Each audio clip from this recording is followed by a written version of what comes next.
Pernahkah kamu mendengar skandal keuangan yang merugikan negara hingga triliunan rupiah, tapi tak satupun komisaris perusahaan disalahkan? Itulah yang terjadi dalam kasus Jiwasraya, salah satu korupsi terbesar dalam sejarah Indonesia.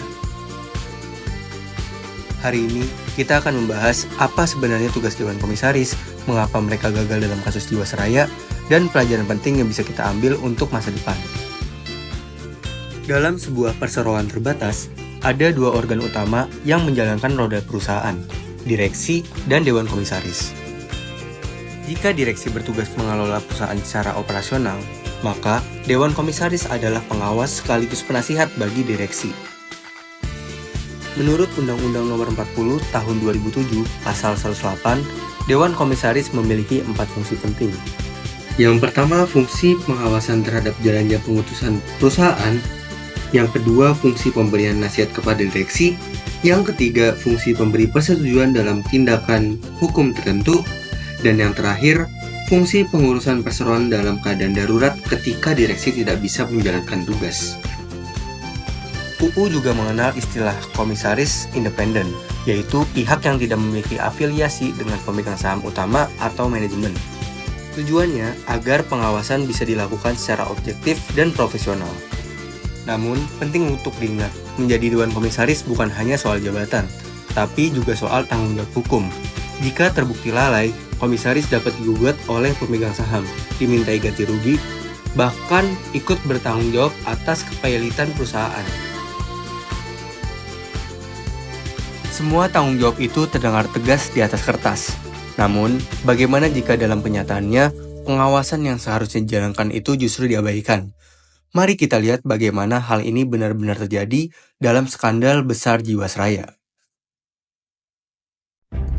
PT Asuransi Jiwasraya adalah perusahaan milik negara yang menjual produk asuransi berbasis investasi yang bernama GS Saving Plan. Sayangnya, produk ini menjanjikan imbal hasil tinggi hingga 13% tanpa dasar investasi yang sehat. Antara tahun 2008 hingga 2018, manajemen Jiwasraya menyalahgunakan dana nasabah untuk investasi yang tidak liquid dan reksadana abal-abal.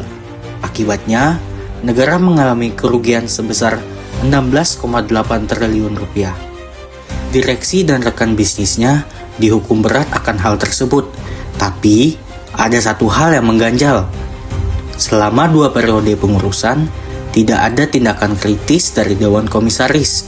Padahal, mereka punya akses terhadap laporan investasi dan bisa menggunakan wewenangnya untuk menghentikan direksi sementara waktu. Komisaris Utama Jiwasraya mengaku di pengadilan bahwa ia tahu ada ketidakwajaran dalam investasi.